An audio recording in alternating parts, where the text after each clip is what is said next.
Bismillahirrahmanirrahim. Assalamualaikum warahmatullahi wabarakatuh.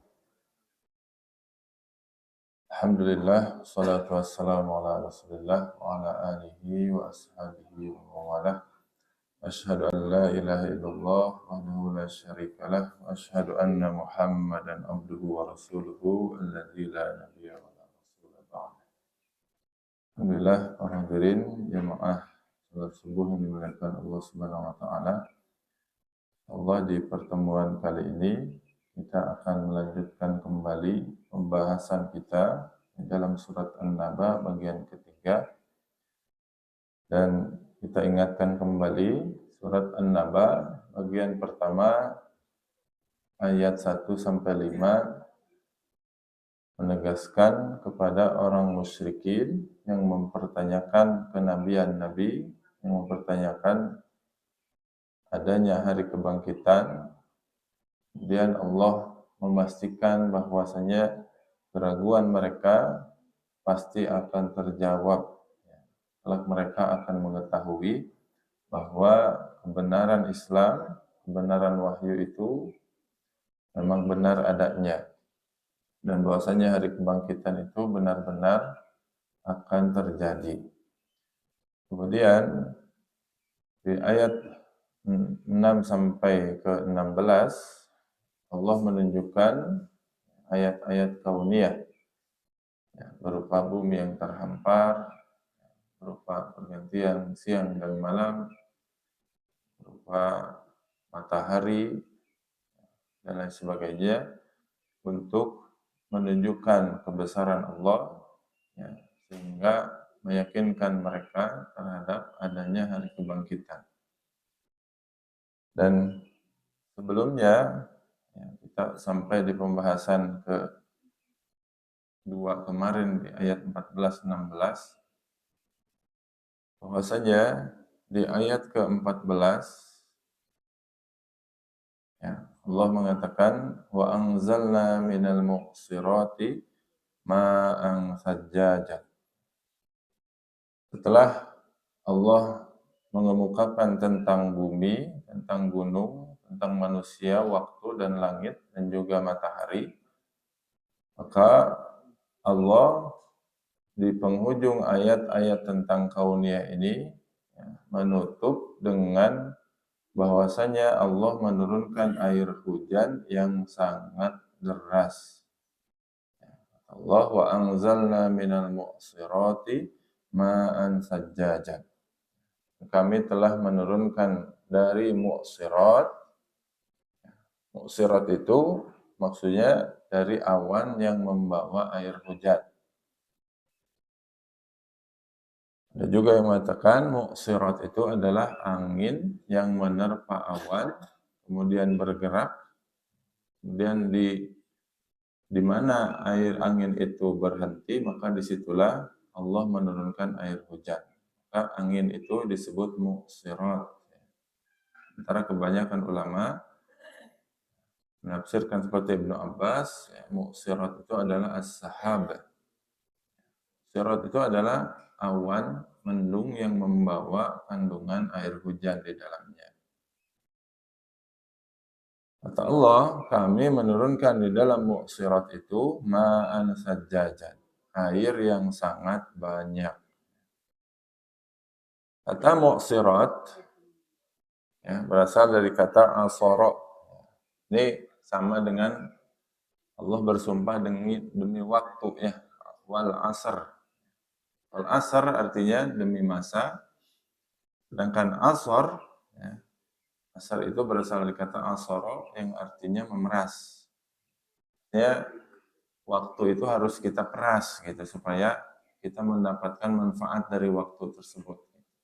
Nah, hujan atau awan yang membawa hujan itu disebut mu'sirat, sesuatu yang diperas gitu.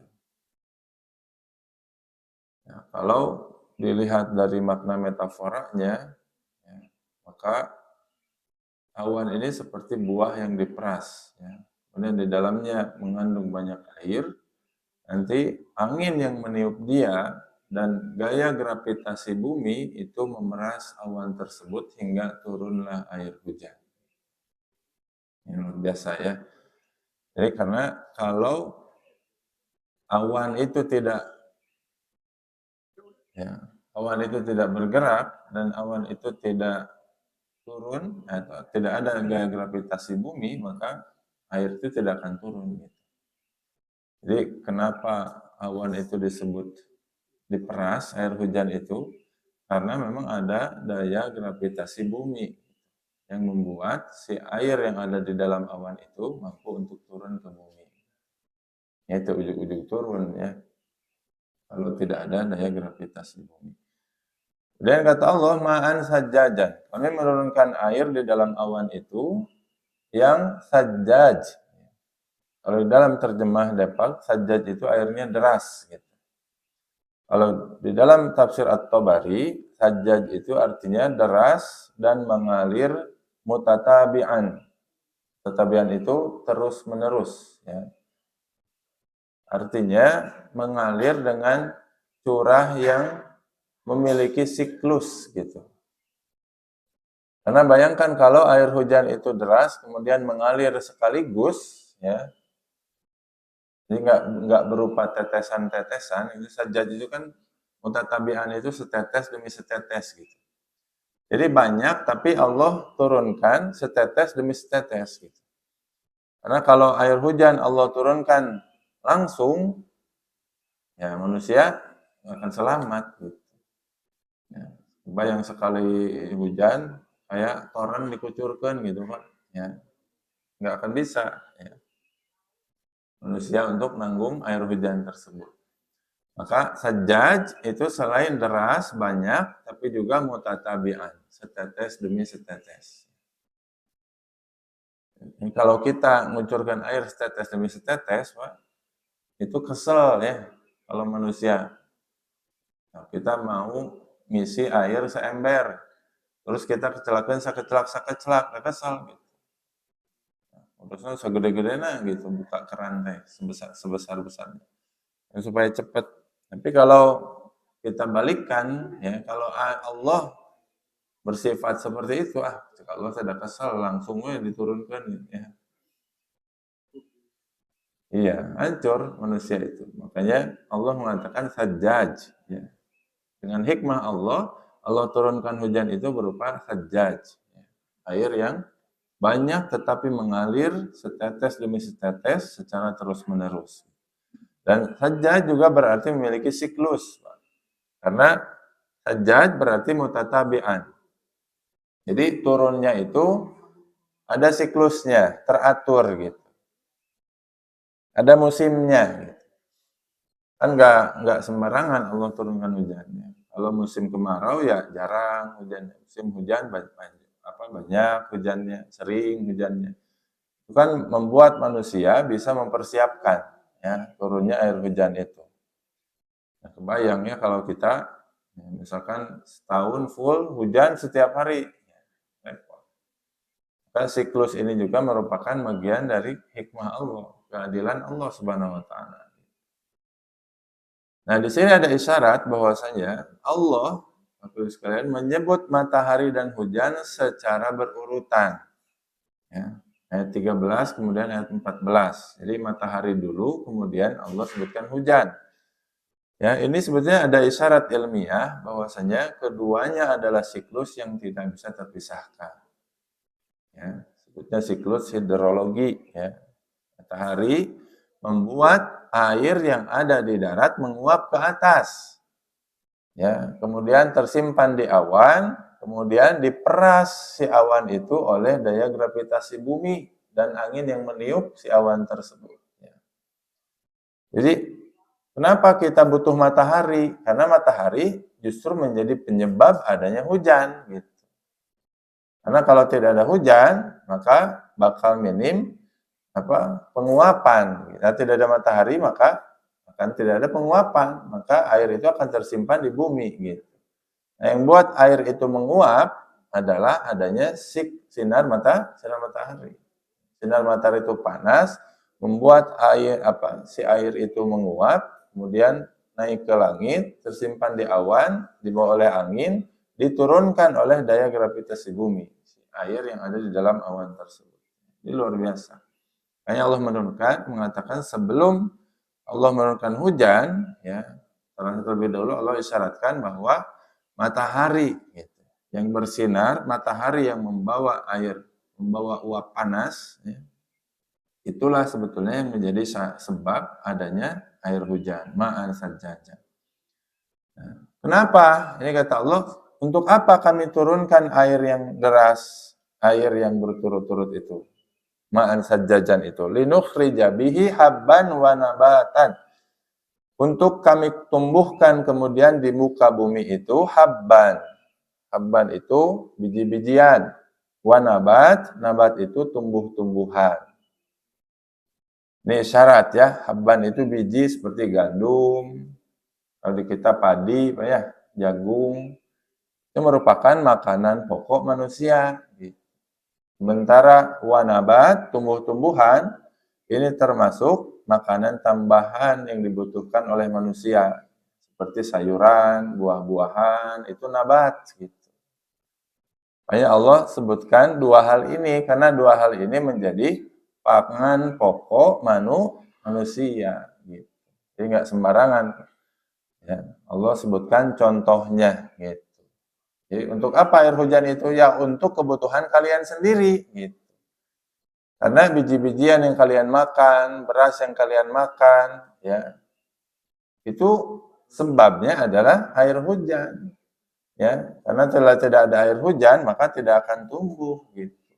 Dan tidak cukup biji-bijian, ya kita juga makan nasi kudu aya sayurna. Gitu. Sayurnya dari mana? Dari tanam-tanaman. Itu juga disebut nabat. Ya. Nabat itu adalah tumbuh-tumbuhan, ya, seperti buah-buahan, sayur-sayuran. Yang itu juga kemudian ditumbuhkan oleh adanya ma'an sajjajan itu. Wajannatin alfafa. Bukan cuma biji-bijian, bukan cuma tumbuhan sayuran, bahkan wajannatin alfafan. Alfafan itu adalah jamak dari leaf atau laf, ya. Kebun yang sangat lebat, ya.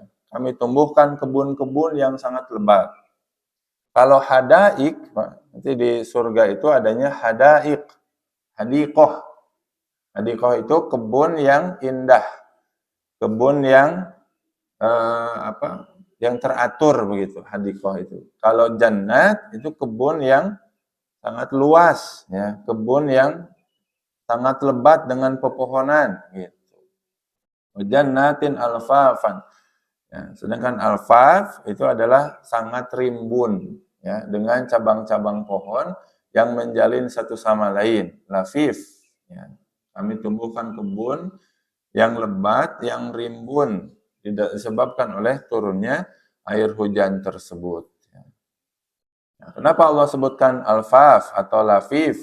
Ya, lafif itu artinya saling merangkul, Pak. Ya, jadi satu sama lain pohon itu di kebun, di hutan itu saling merangkul gitu. Itu menunjukkan adanya ekosistem, ya, yang paling indah, ya. Dimana kebun itu bukan sekedar kumpulan pohon sebetulnya hutan itu, tetapi komunitas pohon-pohon yang saling menaungi. Kalau di hutan itu akar-akar pohon itu saling menyangga satu sama lain. Bahkan pohon yang tua itu menjadi sebab bisa tumbuhnya pohon yang muda di sekitarnya. Ya. Makanya penting adanya hutan. Gitu. Nah, hutan itu bagian dari sistem ekosistem kehidupan manusia. Gitu. Nah, ada fakta ilmiah ya bahwasanya para ilmuwan itu menemukan pohon-pohon di dalam hutan lebat itu saling berkomunikasi satu sama lain. Ya. Jadi antara satu pohon dengan pohon yang lain itu ada jaringan, ya, di dalam bawah tanah, di mana pohon itu saling memberi nutrisi satu sama lain. Kayak di dalam hutan pohonnya lebat, dalam hutan itu pohonnya hijau. Sebagian ditebang, maka sebagian lain bisa mati. Gitu. Karena satu sama lain itu saling membutuhkan. Ya. Jadi itulah sifat pepohonan yang ada di dalam hutan atau di dalam kebun yang rindang. Maka nggak bisa satu hutan ditebang, ya, kemudian ditanamin satu jenis gitu. Karena hutan itu kan sudah alaminya memiliki banyak jenis pohon. Satu pohon itu bisa menjadi sebab kehidupan pohon jenis yang lain.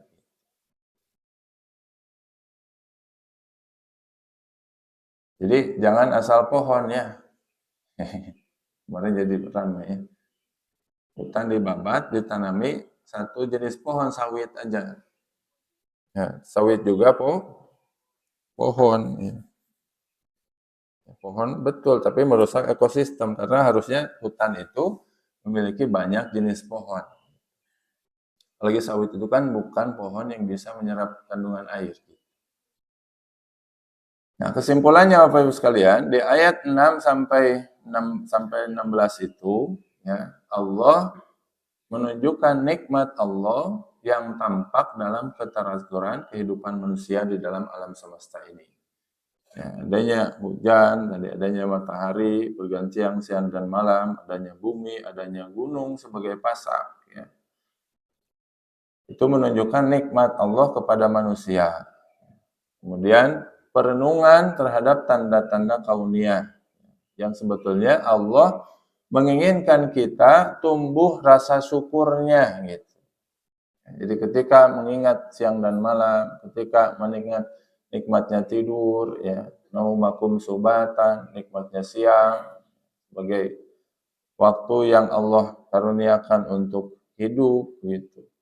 Nikmatnya air hujan, tentunya Allah menginginkan kita untuk bersyukur, menginginkan kita untuk merenungi penciptaan Allah yang pada akhirnya menumbuhkan keyakinan bahwasanya Allah itu yang menciptakan.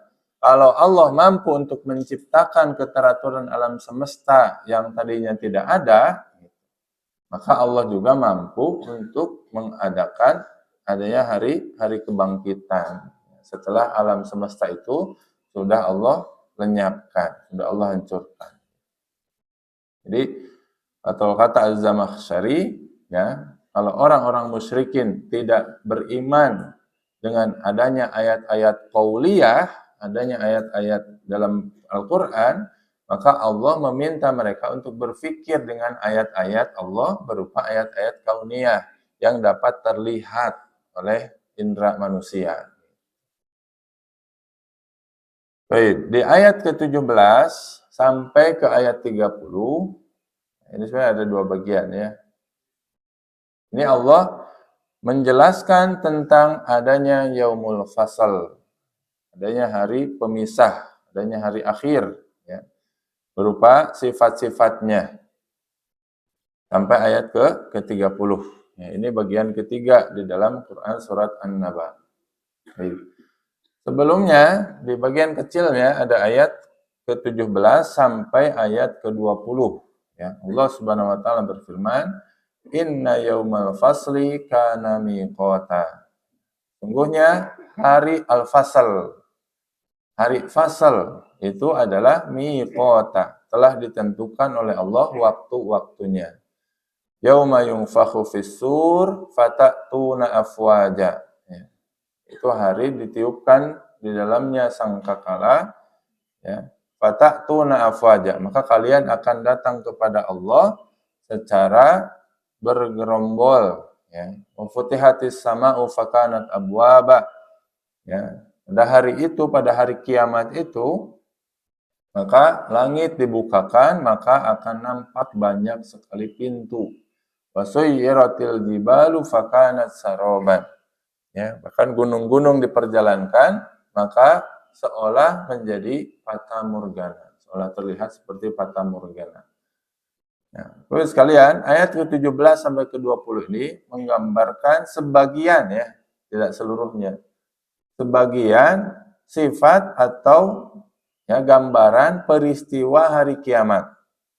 Ya, mulai dari inna yaumal fasal kata Allah. Sungguhnya yaumal fasal. Yaumal fasal itu Bapak Ibu sebagai salah satu nama dari nama-nama hari kiamat. Dan Allah sebutkan nama hari kiamat itu apa aja contohnya? Al-Qiyamah misalkan. Ya, itu yang paling utamanya. Al-Qiyamah itu apa? Qiyamah itu apa? Qiyamul lail itu apa? Berdiri ya, tegak berdiri qiyam itu. Kenapa disebut tegak? Karena hari itu pasti ada gitu. Hari itu pasti terjadi, pasti ditegakkan oleh Allah. Kemudian di hari itu manusia itu tegak berdiri. Manusia itu nggak bisa duduk, Pak. Tidak diizinkan duduk. Nanti di hari akhir itu kita berdiri menghadap Allah itu di padang mahsyar. Ya, semua manusia itu berdiri. Yang disebut kiamah. Hari manusia itu berdiri. Gitu. Disebut juga hari kiamat itu misalkan al-haqqah. Ya. Itu hari yang pasti, hari yang benar, tidak bisa didustakan ya, adanya hari tersebut. Sebut juga dalam surat An-Naba itu Yaumul Fasal, hari yang memisahkan. Ya. Kenapa disebut Yaumul Fasal? Ya. Sebagian ulama mengatakan Yaumul Fasal itu hari yang memisahkan. Akhirat disebut hari yang memisahkan karena akhirat itu memisahkan antara dunia dan akhirat. Atau hari kiamat itu memisahkan dunia dan akhirat. Ya, maka di hari kiamat nanti orang nggak akan peduli dengan dunianya sebanyak apapun, seindah apapun, sekaya apapun gitu. Bahkan dia tidak peduli lagi dengan hartanya, tidak peduli lagi dengan keluarganya pada saat terjadi hari kiamat itu. Ya, kalau surat Al-Hajj misalnya, yauma tad'u kullu dzati hamlin hamlaha. Ya. Taronna sasukaro mahum bisukaro. Nanti manusia itu seperti mabuk padahal tidak. Manusia itu kalau dia hamil ya maka ngedadak si kandungannya itu gugur gitu, berojol gitu, mendadak saking ketakutannya. Dan ibu-ibu yang sedang menyusui maka dia akan melepaskan bayi yang disusuinya dan lari terbirit-birit. Karena saking mengerikannya hari kiamat itu. Ya, maka memisahkan antara seseorang dengan urusan dunianya, urusan dunia seorang itu dengan urusan akhiratnya, dengan adanya hari kiamat itu. Nah, disebut juga Yaumul Fasal, hari yang memisahkan, hari kiamat itu, karena memisahkan antara hak dan batil. Memisahkan antara kebenaran dan kesalahan. Orang kafir dan mukmin terpisah di hari kiamat itu. Orang baik dan fajir terpisah di hari kiamat itu. Al-abror wal fujjar terpisah di hari kiamat itu. Ya, disebut hari kiamat itu hari yang memisahkan. Nah, hari kiamat itu kata Allah kana miqatan, masa yang telah ditetapkan waktunya ya, untuk nanti akan diputuskan di hari tersebut banyak peristiwa, itu miqatan. Dan hari kiamat meskipun sudah ditentukan, maka tidak akan ada orang yang tahu gitu. Baghtah akan datang kepada manusia dengan cara ya tiba-tiba gitu. Jadi kalau ada orang yang mengaku tahu kapan terjadinya kiamat itu sudah pasti bohong. Dan sudah pasti keliru ya. Karena kiamat itu datang secara tiba-tiba. Ya. Ketika Rasul ditanya oleh malaikat Jibril, apa itu Islam? Rasul menjawab. Apa itu iman? Rasulullah menjawab. Apa itu ihsan? Menjawab. Tapi kata Jibril, kapan kiamat? Kata Rasulullah, tidak tahu. Mal mas'ulu anha bi'a'lama minas sa'il. Yang ditanya nggak lebih tahu daripada yang bertanya. Jadi kalau waktunya hanya Allah yang tahu. Malaikat pun tidak ada yang tahu. Hanya Allah yang mengetahui waktunya hari kiamat. Tapi kata Allah yang pasti hari kiamat itu adalah miqatan. Sudah pasti, sudah ditentukan. Ya. Bahkan sebelum manusia diciptakan, kapan terjadinya kiamat itu sudah Allah tentukan. Yauma yunfakhu fis-sur fatatuna afwajan. Ya. Jadi di hari kiamat itu akan ditiupkan sangkakala. Para ulama mufassir mengatakan apa itu sur? Apa itu sangkakala? Ya. Allah alam ya. Kalau di tafsir klasik itu para sahabat, para tabi'in ketika ditanya apa itu sur, apa itu sangkakala, maka mereka menjawab adalah al-khalq. Itu adalah makhluk Allah yang kita tidak tahu wujudnya gitu. Sangkakala itu. Jadi tidak bisa dibayangkan gitu. Ada juga mereka yang mengatakan qaran. Secara bahasa sur itu koren. Koren itu tanduk, Pak. Ya, jadi mungkin mirip bentuknya dengan tanduk gitu. Secara bahasa, terminologi bahasa Arab. Tapi intinya sur itu adalah kholqun. Satu makhluk Allah yang Allah ciptakan. Yang kemudian nanti akan ditiup sebagai tanda datangnya hari kiamat. Karena di sini yungfahu, ditiupkan pada sangkakala itu, sur itu, fatatuna afwajan. Ini esensinya bukan kita memahami apa itu sangkakala sebetulnya, tapi esensinya adalah kita mempersiapkan tentang adanya hari tersebut dengan amal. Fatatuna afwajan. Ketika ditiupkan sangkakala, maka kalian akan datang afwaj, ya, berbondong-bondong. Kalau kata Ibnu Abbas, afwaj itu adalah zumaron, berkelompok-kelompok. Ya. Ini sebagaimana firman Allah, yauma nad'u kulla unasin bi imamihim. Pada hari kiamat itu kami memanggil manusia bi imamihim, dengan pemimpin-pemimpin mereka, bersama imam-imam mereka. Ya. Para ulama tafsir sebagainya mengatakan bahwa manusia akan dibangkitkan sesuai dengan kelompok-kelompoknya, ya, dengan pemimpin-pemimpinnya yang mereka teladani selama di dunia. Jadi kalau ada orang tipe orang, ya, yang jujur, maka dikumpulkan sesama orang-orang yang jujur gitu. Kalau ada orang yang rajin tahajud, dikumpulkan sesama orang yang rajin tahajud. Jadi ada komunitasnya gitu. Ya, kita ngageng gitu Pak, di touring ya. Orang kan touring sama beda-beda ya. Kayak touring, ya geng motor NMAX. Ya, kayak beda jeung geng motor trail. Jeung Harley Davidson komo eta mah enggak bisa masuk situ. Kayak beda-beda juga golongan manusia di akhirat itu. Ya, jadi tidak datang sendiri tapi datang bersama kelompoknya yang semisal dengan dia gitu. Ya, mana kebayang ada orang yang fasik, ya, ada orang peminum khamr, maka mereka berkumpul dengan sesamanya gitu. Ya, main gampang mungkin dipisahkeuna gitu. Ya, itu namanya afwajan, ya. Dan biasanya manusia itu punya tokoh yang dia teladani, ya, yang dia idolakan. Ya, nah, kalau ada artis datang ke suatu tempat, tiba-tiba banyak orang ngumpul ke situ, ya itu berarti idola atau fans daripada artis tersebut. Ya, bukan berarti nggak boleh mengidolakan artis. Ya. Ini kan gambaran bahwa manusia itu di dunia saja biasanya ngumpul sesuai dengan kecintaannya gitu. Nah nanti di akhirat manusia itu juga ngumpul dengan orang-orang yang dia teladani. Gitu. Nah, dan saya ketika di dunia juga, ya, yang saya teladani, yang saya jadikan pujaan, saya jadikan teladan, contoh, ya, saya gugu, saya tiru adalah orang ini. Maka di akhirat itu bakal berkumpul. Ya. Kalau di dalam hadis kan almar'u ma'aman ahabba gitu. Manusia itu nanti di akhirat akan bersama orang yang dia cintai. Ya kalau kita cintanya orang kafir, ya dikumpulkan dengan orang kafir.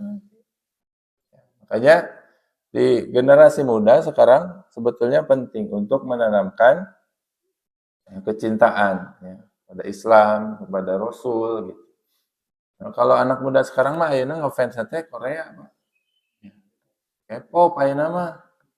Ya. Kadang-kadang ya saya juga bingung ya di ini santri ini mah. Tapi fans apa idolanya itu Korea. Santri sih komo budak di luar sana gitu. Padahal di pesantren nggak pegang handphone, nggak ada TV. Tapi apa artis Korea? Grup band K-pop apa gitu.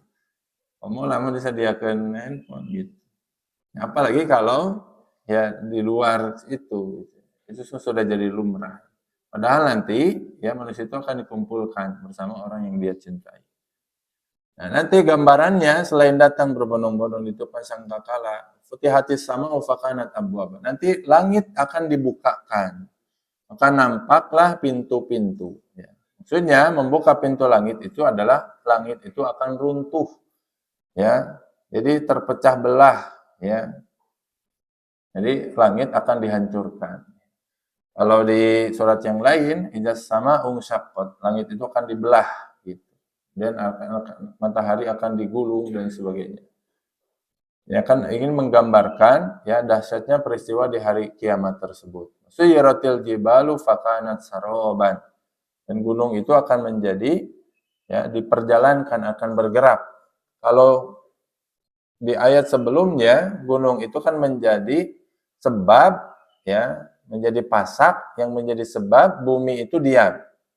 Nanti yang bergerak itu bukan buminya, tapi sebabnya pasak itu sendiri. Apalagi dengan buminya gitu ya. Kalau pasaknya udah hancur, apalagi bumi itu sendiri. Yang mana bumi itu ditopang sebetulnya oleh pasak itu, oleh gunung itu. Ya, ini menunjukkan akan hancur lebur alam semesta itu. Ya, di peristiwa Yaumul Fasal itu, di hari kiamat itu. Kayak tidak heran tadi, ya, sampai manusia itu lupa dengan keluarganya, ibu lupa dengan anaknya. Ya, bapak ketika hari kiamat itu nggak akan ingat dengan istri, Pak. Secantik apapun istri nggak akan ingat. Ibu nanti seganteng apapun suami akan lari, gitu. Seganteng apapun ya, apalagi kalau biasa aja nggak ganteng. Jadi manusia itu bakal lupa. Bahkan ketika di akhirat ya, manusia dihadapkan dengan azab Allah, manusia itu akan rela untuk menebus azabnya dengan yauma idzin bibani, dengan anak-anaknya. Ya. Di dunia mah mana ada ya orang tua yang rela anaknya disiksa. Makanya lebih baik saya, orang tua itu. Di akhirat nanti akan rela orang tua itu menebus, saking dahsyatnya azab di hari kiamat itu. Ya, lebih baik anak saya. Ya, lebih baik hukumlah atau ambillah harta saya, atau seluruh penduduk bumi silahkan engkau azab, tapi jangan saya. Waman fil ardi jami'an summa yunji. Ya, saking dahsyatnya azab di hari kiamat itu. Itu sebagian peristiwa hari kiamat 17 sampai 20. Ayat ke-21 sampai ke-26 ini menjelaskan tentang sifat jahanam. Nanti di akhir akan ada korelasinya ya. Kata Allah, inna jahannama kanat mirsadan. Sungguhnya neraka jahanam itu adalah satu tempat yang mengintai. Untuk siapa? Litaghina ma'aban. Ya, tempat kembali orang-orang yang melampaui batas dalam berbuat dosa. Labithina fiha ahqaban. Ya, orang yang masuk ke dalam neraka jahanam akan tinggal di dalamnya ahqab. Ahqab itu jamak dari hukbun. Hukbun itu waktu yang lama. Ini waktu yang lama di dalam bentuk jamak. Dirubah dalam bentuk jamak lagi. Berarti sangat lama. Bukan sekedar lama, tapi sangat lama. Jadi kalau kita membayangkan waktu yang lama, maka di akhirat itu lebih lama dari apa yang kita bayangkan. Ahqab ya. La yadzuquna fiha barda wala syaraba. Manusia di dalamnya tidak akan merasa sejuk dan tidak akan merasa atau tidak akan mendapatkan air minum. Ya. Illa hamiman wa ghassaqan. Kecuali hamim wa ghassaq. Jadi Bapak Ibu sekalian, di dalam api neraka, dalam neraka jahanam, orang itu hanya akan minum air yang sangat mendidih. Wa ghassaq, ya. Kemudian nanah yang sangat bau, ya, akan diminum oleh ahli neraka jahanam itu. Jazaan wifaqan. Ya, itu adalah sebagai balasan yang setimpal dengan amal-amal yang mereka perbuat. Mirsad, ya, kata Allah sebagai sifat neraka jahanam, inna jahannama kanat mirsada. Sungguhnya neraka jahanam itu adalah mirsad. Ya. Mirsad artinya mengintai. Prosod itu artinya mengintai. Ada yang mengatakan prosod itu disebut mengintai karena toriqon. Kalau para salaf mengatakan mirsad itu toriqon. Jalan yang mengintai atau jalan yang harus ditempuh dan jalan itu mengintai orang yang menempuhnya. Ini menggambarkan neraka jahanam itu ada di bawah sirat gitu. Ya, ketika manusia di akhirat nanti akan melewati sirat, ya, jembatan yang di bawahnya ada neraka yang musta'ilah, neraka yang menyala-nyala. Kemudian manusia itu akan ditanya oleh malaikat tentang sholatnya, tentang zakatnya, tentang saumnya, tentang hajinya, tentang amalnya. Ya, nanti kalau lolos pertanyaan di situ, kemudian dia mampu melewati sirat, maka akan sampai ke surganya. Tapi kalau tidak, maka neraka jahanam itu senantiasa mengintai di bawahnya. menunggu manusia itu jatuh ke dalamnya. Namanya mirsad, ya. Dia punya sifat yang mengintai.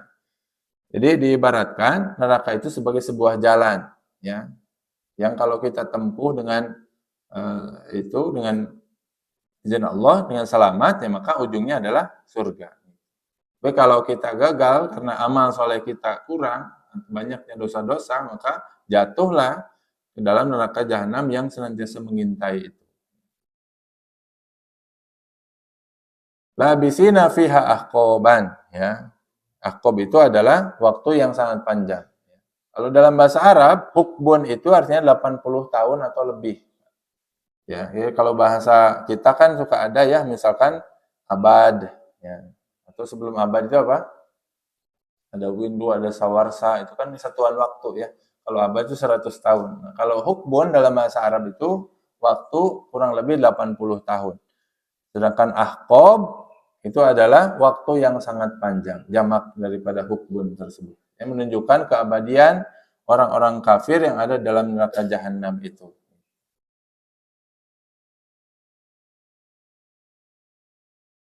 Kemudian hamim wa ghassaq, ya. Nanti kata Allah Subhanahu wa taala, minuman air atau minuman ahli neraka jahanam itu adalah hamim, air yang sangat mendidih. Kalau diminum maka terbakar kerongkongan manusia. Bahkan perut manusia itu terbakar dengan meminum hamim tersebut. Tapi manusia itu akan dipaksa ya oleh Allah untuk meminum hamim tersebut. Sedangkan ghassaq itu adalah nanah ya yang biasanya mengalir di dalam luka-luka. Nah, ketika meminum itu maka akan ada luka di dalam tubuh manusia di neraka jahanam itu. Di dalam riwayat tafsir Ibnu Katsir ya disebutkan jika setetes ghassaq ya dituangkan ke dalam bumi ya ibarat niscaya seluruh penghuni bumi timur itu akan merasakan busuknya. Jadi kalau ghassaq ini dituangkan oleh Allah ke dalam bumi bagian barat ya maka orang yang ada di hidup di bagian timur itu akan merasakan bau daripada si ghassaq itu. Ya, riwayat ya biasanya yang mengatakan ini biasanya sahabat atau dari tabi'in. Ya. Ini disebutnya marfu hukman ya. Sahabatnya menerima riwayat daripada Nabi ya, menjelaskan tentang ghassaq itu. Ya luar biasa ya, bau busuk yang diminum oleh ahli neraka jahanam itu. Ya, ini ghassaq, hamim wa ghassaq. Kemudian, nah ini uniknya kata Allah, jazaan wifaqon. Sungguhnya ahli neraka jahanam itu disimpan secara dalam waktu yang lama, ya.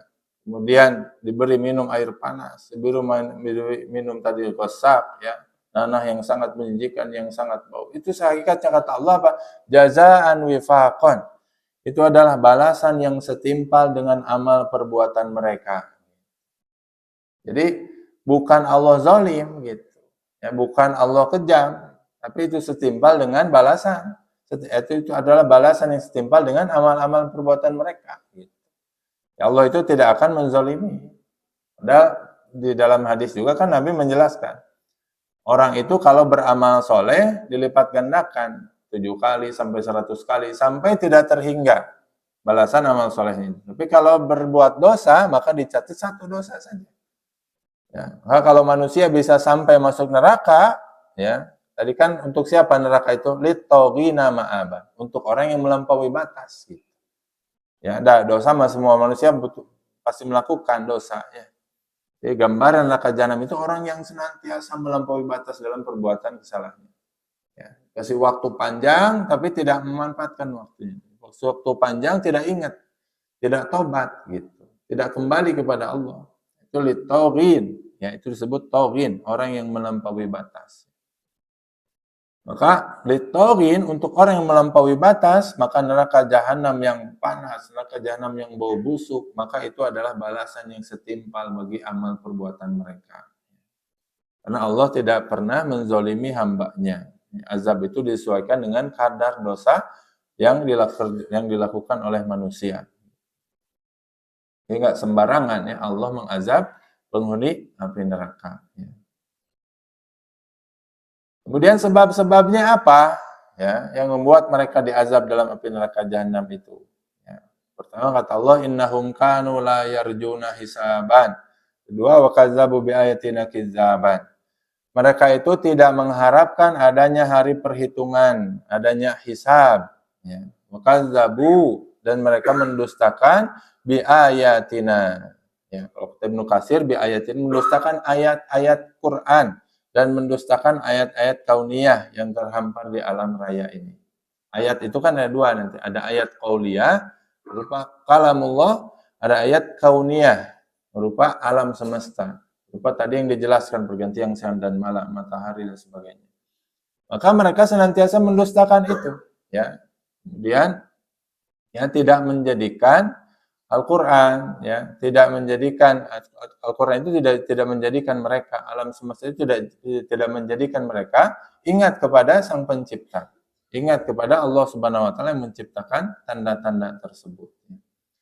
Jadi disebutkan kesalahannya adalah innahum kanu la yarjuna hisaba. Mereka ini orang-orang kafir ini dahulu ketika di dunia, ya.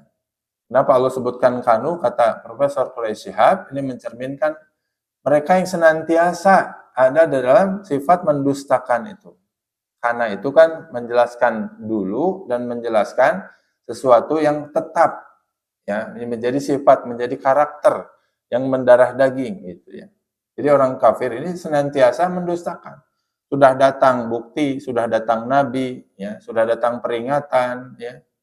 Sudah Allah berikan akal, sudah Allah jelaskan, tapi tetap mereka la yarjuna hisaban. Kalau la yarjun itu dalam bahasa Arab disebut la yarjun, artinya tidak mengharapkan hisab. Ya, disebut kalau kata para ulama, mereka la yakhafun, tidak takut akan hisab. Kemudian la yu'minun, tidak beriman terhadap hisab. Kemudian la yuqinun, tidak yakin terhadap hisab. Maka mereka tidak mengharapkan adanya hari hisab tersebut. Ya, mereka tidak mau beramal soleh karena nggak yakin dengan adanya hisab. Ya. Dan mereka ya tidak seasa, tidak ragu-ragu berbuat dosa karena tidak yakin bahkan bakal dihisab dosanya tersebut. Nah, ini berbeda dengan kebalikannya dengan keadaan orang beriman, ya. Di mana orang beriman kaum muslimin ketika mendengar ancaman, ya, yang ada untuk kaum musyrikin, ketika mendengar janji-janji Allah untuk orang beriman, maka mereka mengharapkan adanya hisab. Gitu. Nah, kita ya Pak kadang-kadang pas di dunia gitu, mun kehel, ya, saking kehelan tapi orang teh bisa nanaon akan we dan keke bakal dihisab di akhirat gitu. Jadi orang beriman mah yarjuna hisaban. Mereka mengharapkan adanya hisab. Karena hisab itulah sebetulnya yang kita harapkan sebagai pintu keadilan Allah gitu. Nah, di dunia mah kan kadang hukum itu tidak adil. Ya, orang yang salah kadang-kadang lolos dari hukuman. Orang yang dihukum belum tentu salah, ya. Orang yang tidak ketangkep KPK belum tentu karena nggak korupsi, Pak. Orang yang ditangkap KPK belum tentu karena benar-benar korupsi. Nah, itu hukum manusia. Nah, ketika menyaksikan ketidakadilan, biasanya kan kita mengatakan, di akhirat nu adil mah. Berarti orang beriman itu yarjuna hisaban. Ya, orang beriman itu mengharapkan adanya hisab. Sedangkan orang kafir la yarjuna hisaban. Ketika di dunia itu la yarjuna hisaban, tidak mengharapkan adanya hisab. Ya, artinya mereka tidak meyakini adanya hisab tersebut. Mereka berbuat semaunya saja. Gitu. Ini kebalikannya. Gitu. Wa kadzabu bi ayatina kidzaban. Ya, dan mereka senantiasa mendustakan. Ya. Maka di sini kadzabu kidzaban. Kadzabu itu mendustakan, kidzaban itu senantiasa mendustakan. Ya, walaupun datang ayat Allah, walaupun datang nabi, datang rasul, ya. Mereka melihat orang yang mati di hadapan mereka. Ya, mereka melihat gerhana, mereka melihat bumi, matahari, siang dan malam. Mereka melihat air hujan. Mereka melihat orang yang sakit kemudian sembuh, orang yang hidup kemudian mati, sakaratul maut di hadapan mereka. Tidak sama sekali. Ya, membuat mereka beriman tentang hari akhir, pada hari akhir. Kidzaban, benar-benar mendustakan adanya hari pembalasan itu.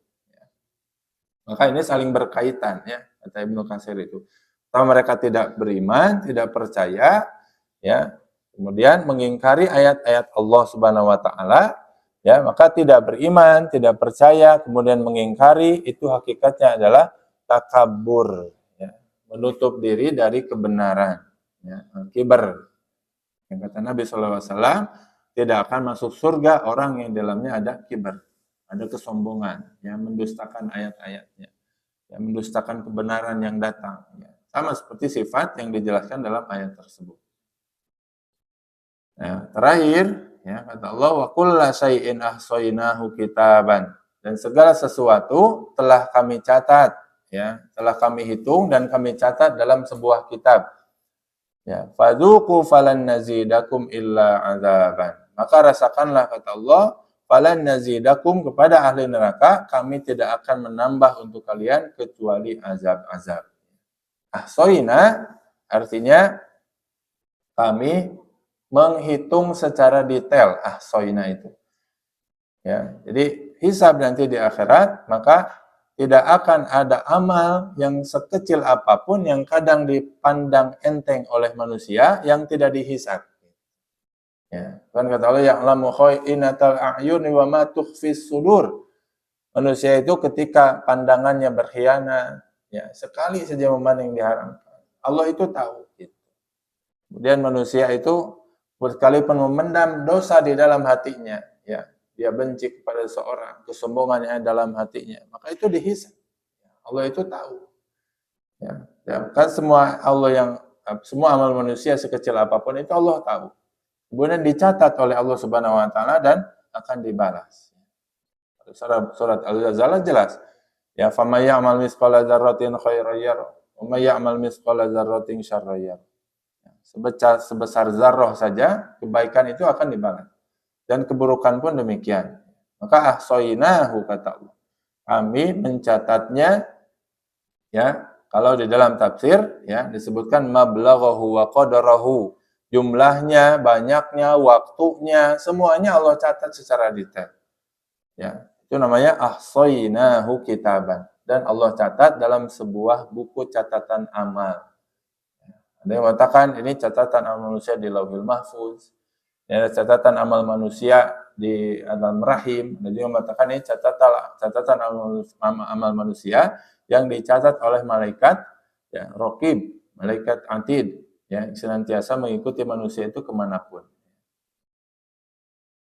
Nah, kata Ibnu Katsir, ayat ini menegaskan bahwa balasan manusia nanti di akhirat akan memiliki dasar bukti, Pak. Jadi kenapa dosa itu dicatat? Sebagai bukti, supaya manusia itu tidak bisa mengelak. Gitu. Saya emang gak pernah bikin dosa-dosa kayak gini. Ini gini kan ada buktinya. Gitu. Ini ada catatannya, detail. Ya, kamu bikin dosa hari apa, tanggal berapa, ya, pakai baju naon gitu, dicatat.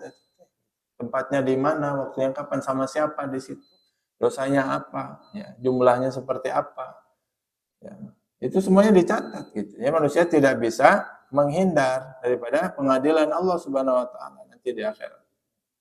Kata Allah, fadzuqu, rasakanlah azab kami, falan nazidakum illa azaban. Kami tidak akan menambah kepada kalian kecuali azab. Imam At-Tabari, ini adalah percakapan malaikat kepada ahli neraka. Ya, malaikat itu mengatakan fadzuqu, maka rasakanlah azab kami. Falan nazidakum. Ya, sesungguhnya tidak akan kami tambahkan kecuali azab untuk kalian. Ya, kata Imam Qurtubi, ini bukan hanya menegaskan bahwa di neraka itu azabnya tidak akan diringankan. Tapi justru menegaskan azabnya selain tidak mungkin ada keringanan azab, maka justru akan ditambah, ya, azab demi azab, ya. Jadi makin hari makin berat azab api neraka itu, azab ahli neraka itu. Bukan hanya tidak akan diringankan, ya, kata Imam Qurtubi itu. Tapi dengan tegas Allah menegaskan akan ditambah azab demi azab. Azaban fauqal azab, azab di atas azab yang ada. Jadi kepedihan di atas kepedihan, sakit di atas sakit. Nah, itulah firman Allah di ayat ke-30. Ya. Kemudian Bapak Ibu sekalian, ya, secara konsep, ya, kita bisa klasifikasikan ya ayat ke 17 sampai ke 30 ini menjadi 4 ya. Bahwasanya ayat 17 sampai 20 itu tanda-tanda atau sifat yaumul fasal ya, atau sifat terjadinya hari kiamat. Ya, tadi pertama waktunya sudah ditetapkan. Kemudian ditiupkan sangkakala. Kemudian langit akan dihancurkan. Gunung akan berjalan dari tempatnya, ya, lepas si pasak-pasak bumi tersebut. Kemudian manusia akan datang secara berbondong-bondong sesuai dengan tipenya gitu. Ya, kemudian di saat itu ada neraka jahanam yang dinyalakan, ya. Ya, neraka jahanam yang sifatnya mengintai.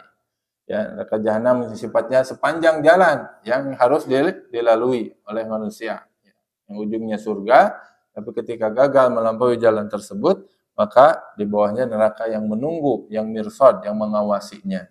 Di dalam neraka jahanam itu, ya, ada hamim, ada air yang panas, ada ghasak, ada nanah yang sangat bau yang sangat menjijikan.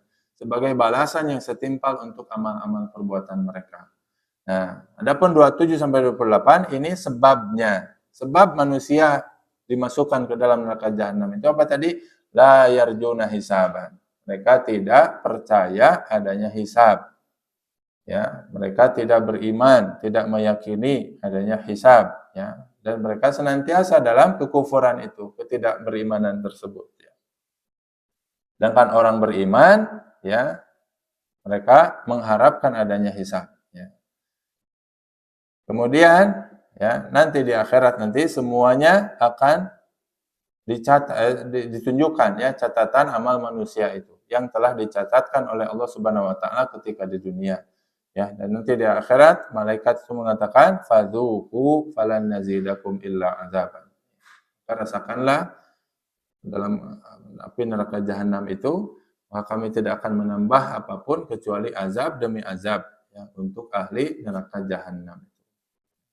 Aku lihat Bapak Ibu sekalian, ya, di ayat 16 sampai ayat 17 sampai 20 ini berpindah, ya. Di Allah menegaskan tentang ayat-ayat kauniyah di ayat 6 sampai 16, ya, sebagai bukti kebesaran Allah, sebagai bukti adanya Sang Pencipta, sebagai bukti bahwa Allah mampu untuk, ya, membangkitkan kembali manusia, ya, setelah Allah menciptakan manusia dengan segala macam keteraturan ketika di bumi, di dalam bumi tersebut.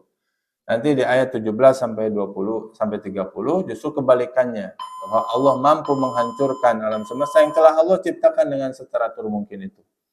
Kemudian Allah membuat kita atau meminta kita meyakini, ya, adanya hari akhir, ya, adanya neraka jahanam, adanya catatan amal. Jadi intinya sebetulnya, ya, alam semesta harusnya membuat kita yakin adanya hari akhir. Nanti di ayat ke-31, ya, adalah sebagai penutup, ya, surat An-Naba di pertemuan berikutnya insyaallah taala. Qulu qouli hadza wa astaghfirullaha li wa lakum wa lisairil mu'minin. Itulah mungkin Bapak Ibu sekalian yang bisa kita kaji di kesempatan kali ini. Kurang lebihnya saya mohon maaf jika ada kesalahan. Shallallahu ala nabiyina Muhammadin wa ala alihi wa ashabi ajmain. Semoga Allah senantiasa jaga kita, keluarga kita, senantiasa beramal soleh, dan Allah jauhkan kita dari azab api neraka jahanam, dan Allah kumpulkan kita ke dalam surganya Allah Subhanahu wa taala. Subhanakallahumma bihamdika asyhadu an la ilaha illa anta astaghfiruka wa atubu ilaik. Wabillahi taufik. Assalamualaikum warahmatullahi wabarakatuh.